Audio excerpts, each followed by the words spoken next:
E o Campos Neto resolveu fazer um pouco de beicinho, reclamando, mandando um recado para Lula. Vamos ver o que ele falou, vamos direto, vai.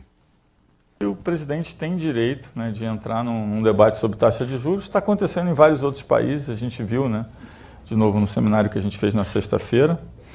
Eu confesso que depois de ter subido os juros no ano eleitoral, na forma como a gente subiu, né, para garantir que um novo mandato, independente de quem ganhasse, fosse um mandato onde a inflação seria mais comportada, eu confesso que imaginei que isso fosse ser reconhecido, né? Então, de fato, a gente fez uma subida de juros muito grande no ano de eleição, com muitos questionamentos, porque todo ano de eleição tem questionamentos, inclusive questionamentos das pessoas, mas isso não é bom para a eleição, isso não é bom para o governo, e a gente agiu de forma autônoma. Esse é o primeiro ponto. O segundo ponto é essa personalização no presidente do Banco Central, que a autonomia vai exatamente no sentido contrário a isso, né? O presidente do Banco Central, ele tem autonomia do executivo, mas da mesma forma que os diretores do Banco Central têm autonomia do presidente do Banco Central. É feito exatamente para você ter esse checks and balances, né? esse equilíbrio, que é a regra do jogo. Então, eu acho que a personificação de uma pessoa demonstra falta de conhecimento no processo que foi instalado. É provável que haja até a falta de conhecimento do presidente específico sobre economia, assim como Vossa Excelência não entende nada de política, mas fala muito a respeito. Não é? Aliás, para um presidente do Banco Central, fala demais. Vive dando entrevista, vive se metendo em política. Quer ver você se meter em política, Roberto Campos Neto? Agora, ele foi elogiar o Fernando Haddad.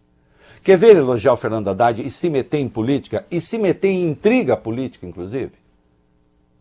Quer ver? Solta aí o áudio dele, ele falando sobre o arcabouço. Não tem relação mecânica entre o arcabouço em si e a política monetária, a relação está através do canal de expectativa.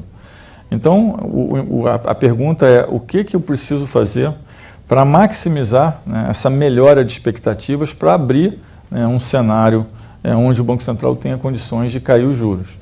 E aí a gente, olhando a reação de mercado, entende que o mercado olha que o arcabouço foi um grande esforço. Eu acho que o ministro Haddad trabalhou muito duro num ambiente onde até membros do governo foram contra, pelo menos é a percepção que passa para quem está de fora, mas que fez um trabalho muito duro, eliminou completamente esse risco da dívida simplesmente sair, né, de controle.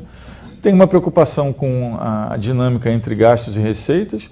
Acho que não cabe ao Banco Central comentar. Eu acho que o importante é ser feito... Pode parar. Não cabe comentar, está comentando, inclusive dizendo que tem gente do governo que é contra. Quem é que... Escuta aqui, sairia um arcabouço do governo que não contasse com a concordância do Lula? Que é o presidente?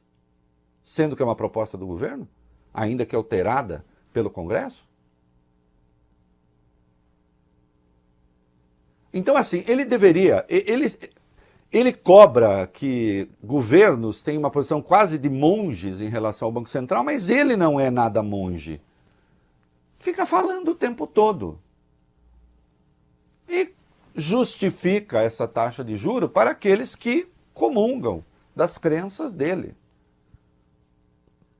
Injustificáveis, segundo a matemática elementar hoje. Ou a aritmética elementar. E ele vê um bom ambiente para o Galípolo? Vamos lá. O presidente do Banco Central também falou sobre a indicação de Gabriel Galípolo para ocupar a diretoria de política monetária do Banco Central. Questionado sobre a presença dele no Comitê de Política Monetária, Campos Neto disse que ele vai encontrar um espaço de debate técnico e saudável. Isso. E rapidamente, Valio Bene tem números até melhores do Boletim Focus, vai. Economistas ouvidos pelo Banco Central apontaram que a expectativa para a inflação em 2023 pode ficar abaixo dos 6%. Nesse novo levantamento do Boletim Focus, divulgados às segundas-feiras, a autoridade monetária apontou que a previsão hoje para o IPCA é de 5,8%. Na semana passada, a expectativa estava em 6,02%. Em relação à Selic, o Boletim Focus manteve a previsão em 12,5% para o fim do ano. Os dados também apontaram que o PIB pode subir 1,2% em 2023, era de 1,02% na semana passada. E como o senhor Campos Neto deixou claro que por ele o juro continua onde está, então a gente volta a ter juro real de quase 8%. Parabéns. É uma grande conquista para o Brasil, senhor. É isso aí.